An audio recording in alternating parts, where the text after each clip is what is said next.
Parang yun oh. Kawan, kawan. Talagang gutom siya. Yun, fish on na naman. Ah, malalaki. Hindi natin. Uy, yun, fish on. Yun. Dali.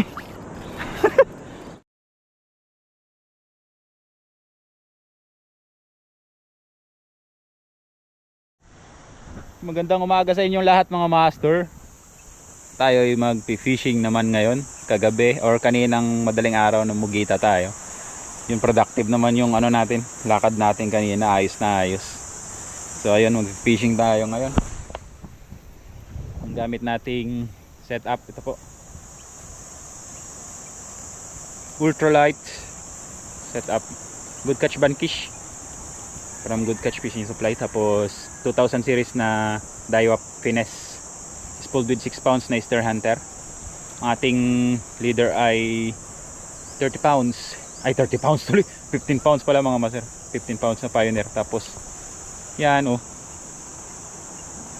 kilabot minnow from Justin Tackles, 8 grams. Ayan, may kasama pong upgraded hooks to pag bumili kayo. Bali kayo na magpapalit. Yan, pinalitan na natin oh. Upgraded hook, size 8 siguro ito, size 8 yung hook nya. Power. Ayun, kasama natin mag-fishing si paring Lance Fishing na nag-aayos ng kanyang gamit. Yan. Sa mga hindi pa nakakilala sa kanya mga master, check nyo po yung kanyang channel. Yan, magkakasama kami kagabi nagpugita. Ngayon magkakasama ulit kaming fishing. Yan, kasama namin si paring Vice Fishing andun oh. Nakakuha na ito, may nakalagay. Ay hindi, bote pala yung nakalagay. Ayun siya, mag-fishing na siya dun oh. Sabi niya hintayin niya kami dito ay doon, pero nauna na siya. Alright. Tara na, let's go mga master. Pre, una na kami pre. So, ayun. Po yung ating spot oh. Alas 7 na mga master. 7:33 to be exact. Yan oh. 7:33. Yung ating relo nabubuang-buang, 19:33 nakalagay. Panggabi. Yan, 7:33 na.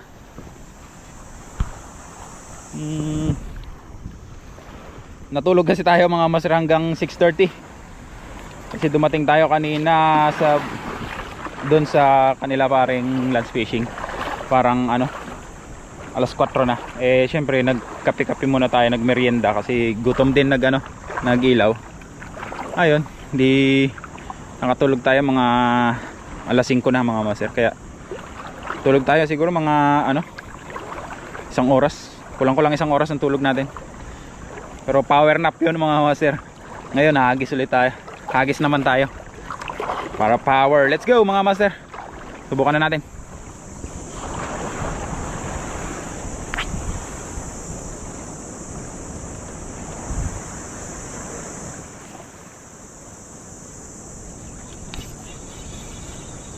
Damo. Kala ko fish on na.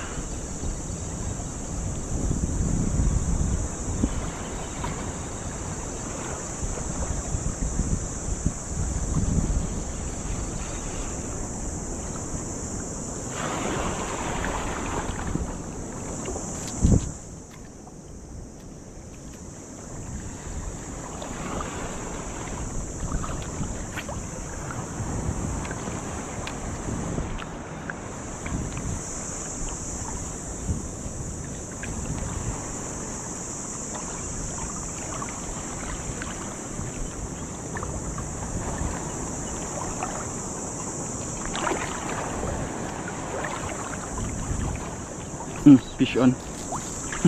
Tiki. Tiki mga master, tiki.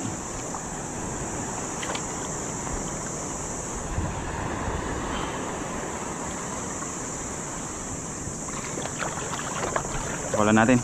Bye.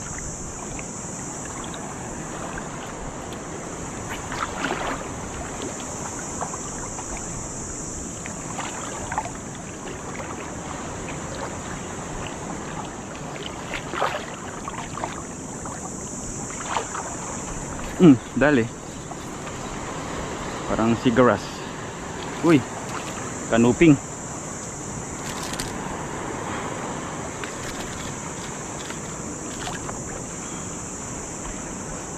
Kanuping mga master. Pwede na rin yung size niya. Hindi ganong malaki pero pwede na rin. Palapad kasi siya mga master, yung mga palapad ng kanuping.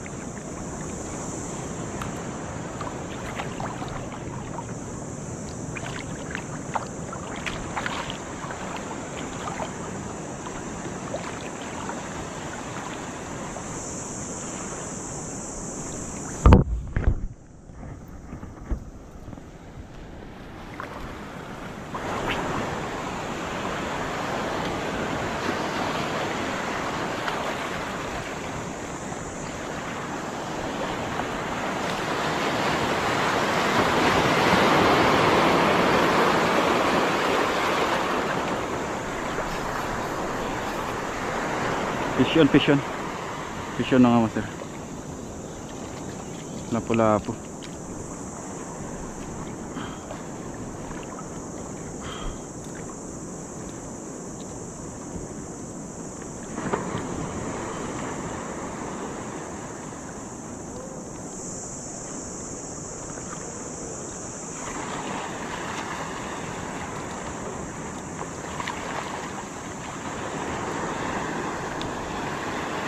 Yan po, lapu-lapu.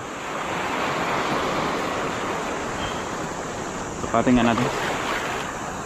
Pakawalan natin. Okay. Maliit pa siya para sa lapu-lapu.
Fish on to mga master.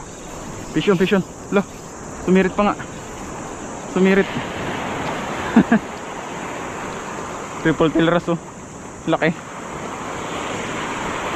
Ayan oh.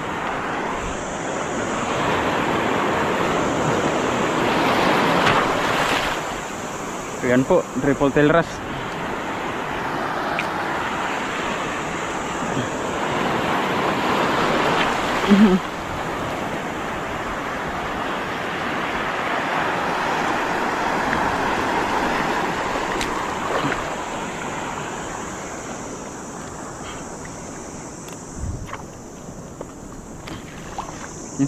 Natin.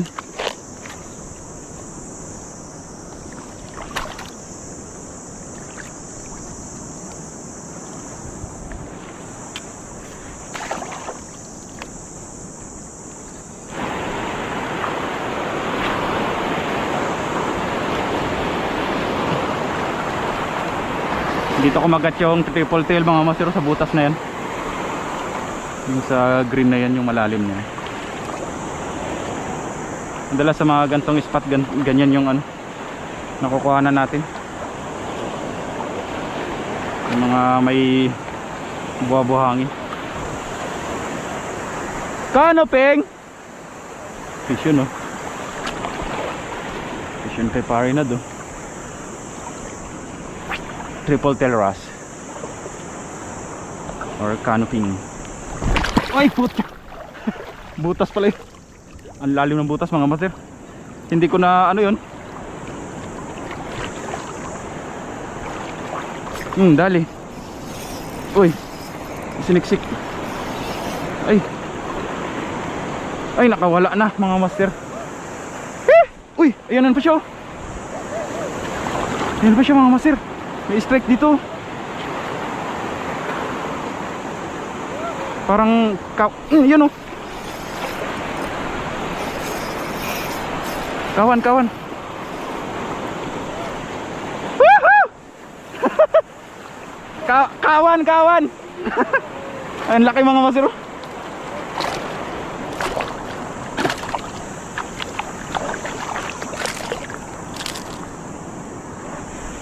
Pre, nakailang strike? Snapper. Yan o, grabe kalaking snapper mga master. Mamaw.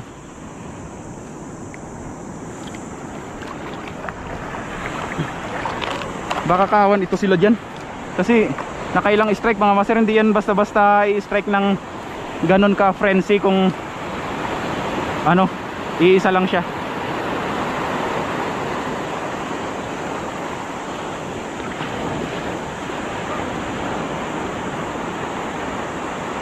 Or talagang gutom siya. Uyun, fish na naman. Ah, malalaki. Malalaki, malalaki. Malalaking snapper, kawan.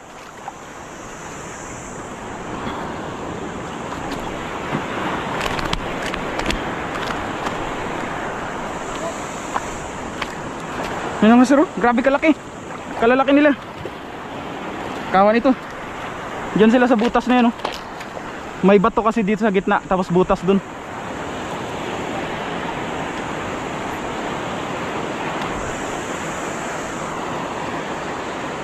Laruin lang natin dyan sa kinakagatan nila.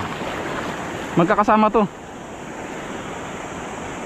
Nagulo pa yung takbo ng lure. Kahit dito na sa malapit sa atin mga master, ini-strike pa nila eh.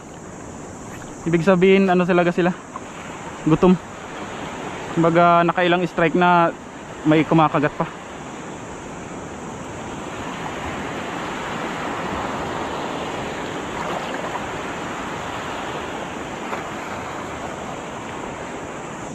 Daral ipat tayo dun sa ibang ano, ganito yung mga butas-butas. Diyan kasi yung mga ano mga master, diyan talaga yung strike nila madalas. Kalaki oh, kalalaki. Grabe. Grabe yung snapper na to. Madalang mga master tayo makakuha ng mga ganito kalalaking ano, yung one spot snapper. Wasak-wasak din talaga oh. Nakailang piraso na tayo? 3, 4 na piraso. Maaga pa mga master, di pa lang tayo sa kakaumpisa ng ano, spot natin. Nakachamba ka kaagad.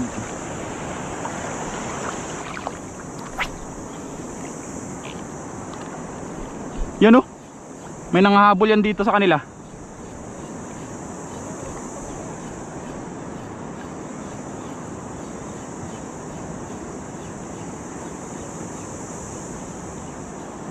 Gatalon yung mga maliliit na isda mga master dito sa tapat.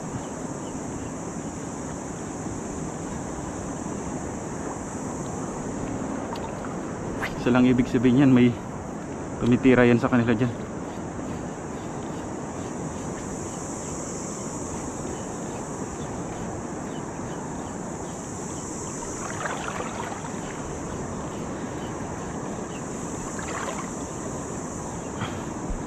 Ito ko yung season ng mga ano, yung mga guno, yung mga maliliit na isda na yan mga master. Kaya yung mga GT tsaka yung mga ibang predatory fish tulad ng mga barakuda ganyan nanginginain dito sa tabi.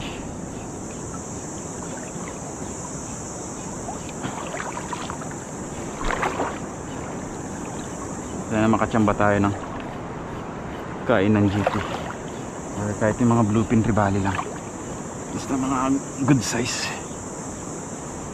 Strike. Ay naku po, hindi tinamaan. Sumakto pa siya nung pag ano natin, paglubog natin dito sa malalim. Sumakto yung strike niya.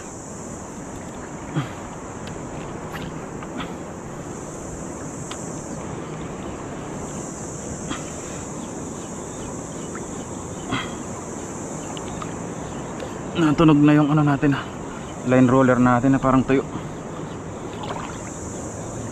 Hindi natin. Uy, yun fish on. Yun. Dali. Dali mga master.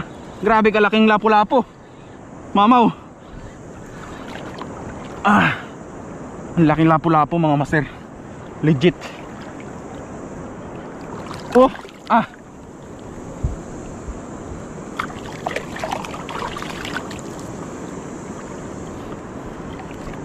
grabe. Sulit. Lapu-lapo. Grabe mga master. Sulit oh. Ito yung mga ano, ito na yung mga kumbaga mga mature size ng ano, mature size or mga talagang malalaki ng honeycomb. Mga lulo na honeycomb na ito. Mga ganito. Ito'y parang ano na mga master eh. Parang 12 inches na mahigit. Mga gantong size nila. Kaya pala biglang pumailalim.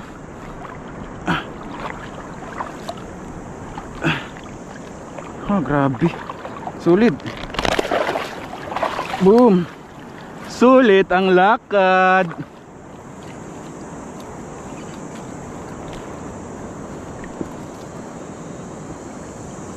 Biruin yung mga master, dito pa lang tayo sa ano, umaga sa warm up ano nya, warm up site. Kasi dito lang ang ano, yung mga umpisan na ay umi-strike or pinaka-umpisa na ano, umaga dito na yung dito pa lang, kasi nandito pa lang tayo mga master sa mga pinaka-umpisa ng ano, spot. Ito yung mga una nating nahahagisan. Pero yun oh, nakailang piraso na tayo.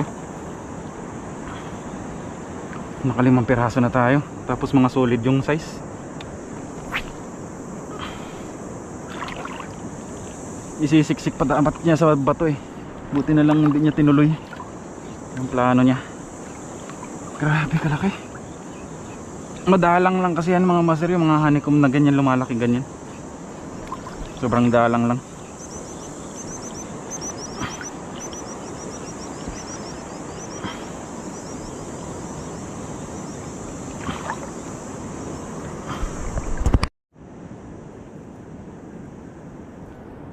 Po. Buti na lang ano, nagpalit tayo ng upgraded hooks. May laban sa mga gantong mga isda sa nakuha natin.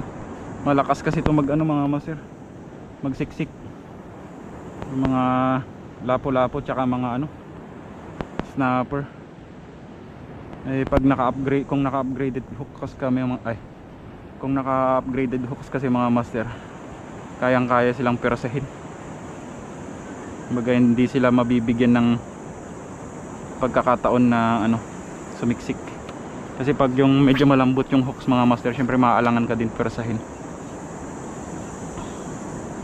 Yan tulad nung nakarang session natin na napakaswerte natin kasi na-unhook yung bluefin trevally natin. Yun talaga, pinipilit niyang isiksik yung lure natin sa bato, kaya pinersa natin. Eh swerte namang hindi natin napalitan yung hook nun. Kumbaga yung stock na hook nakalagay, ayun, naunat ng isda. Sobrang persa.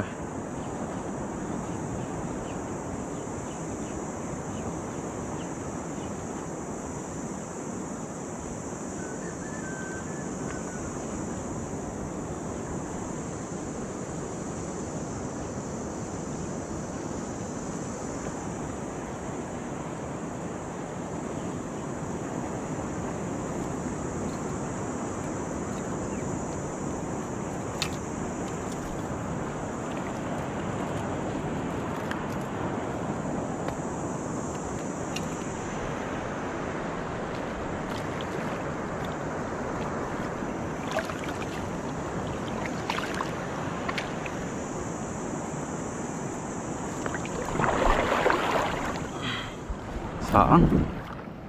Laki na saang. Sana may laman. Yan o. Saang mga master. Saang.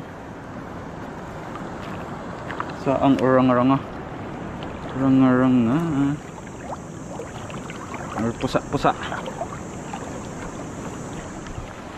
Bukan natin dito mga master. Try natin dito mga master.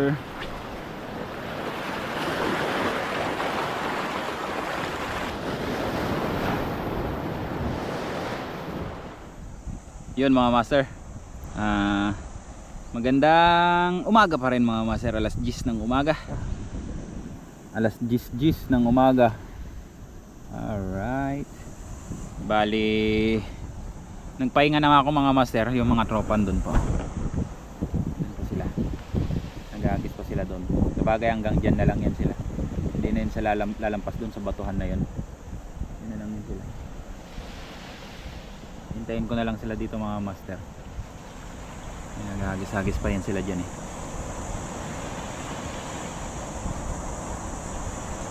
Maghintay-hintay na lang ako dito mga master sa kanila. So ayun, update sa fishing sa ano natin, sa huli natin yan. Update sa fishing natin ngayon mga master oh. Yan yung huli natin. 5 piraso din, nagmukhang maliit. Ano? Yan. Ang tama na size. Kasi ito mga master malalaki talaga. Yan. Yan ang mga master oh.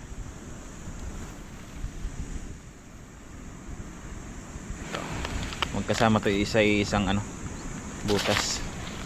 Yan.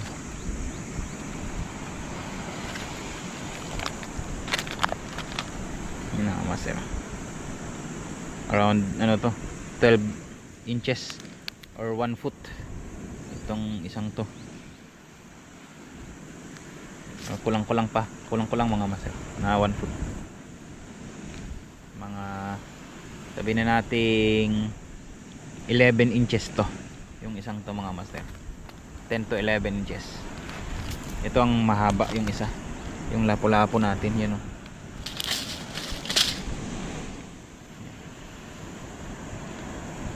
Ito ang nasa ano 12 or 1 foot itong isang to, yung honeycomb natin na to. Ayan, tingnan nyo